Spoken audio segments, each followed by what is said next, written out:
Sa patuloy na pag-unlad ng teknolohiya sa medisina, isang makabagong hakbang ang muling ipinakilala ng Chinese General Hospital and Medical Center o CGHMC para sa mas advanced na surgical care sa bansa. Formal na inilunsad ng CGHMC ang Tomai Endoscopic Single Port Surgical System, isang advanced robotic-assisted surgical technology na dinisenyo upang makatulong sa mas precise at minimally invasive na operasyon.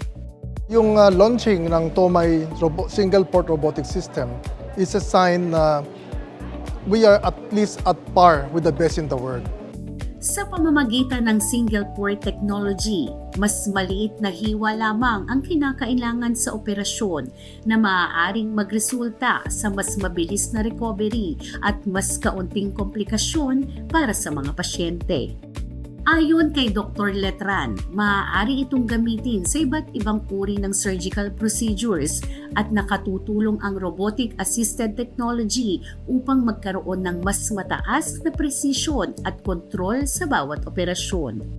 Ngayong isa na lang ang butas na papasukan, mas lalong konti ang chance or yung risk ng infection, mas lalong konti ang risk ng pain kasi isang lugar lang ang pinagpasukan.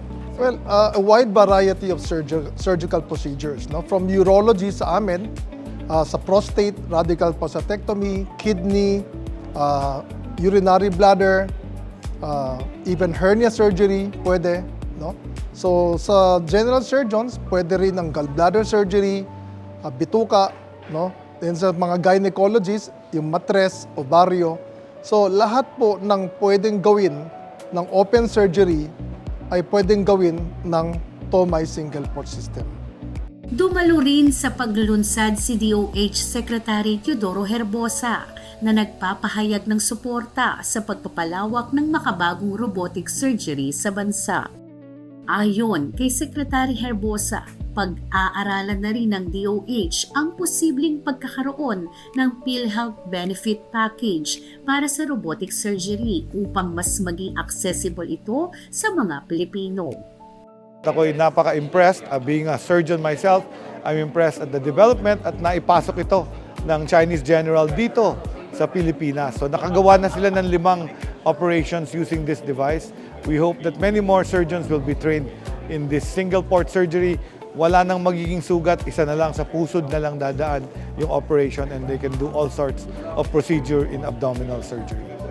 Kasunod ito ng patuloy na pagsisikap ng Department of Health na mapalawak ang access ng mga Pilipino sa makabagong teknolohiyang medikal at mas mapagaan ang gastusin sa pagpapagamot.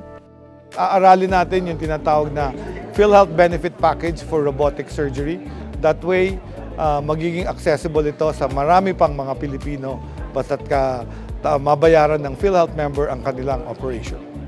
Bukod sa pagpapalawak ng robotic-assisted surgery, target din ng CGHMC ang telesurgery at AI-assisted navigation upang mas mapalawak pa ang access sa specialized surgical care sa iba't ibang bahagi ng bansa.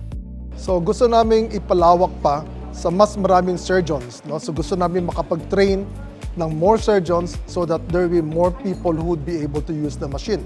So aside from that, no, gusto rin namin na susunod go into yung tinatawag na telesurgery. Itong aming machine dito has the capability of telesurgery na.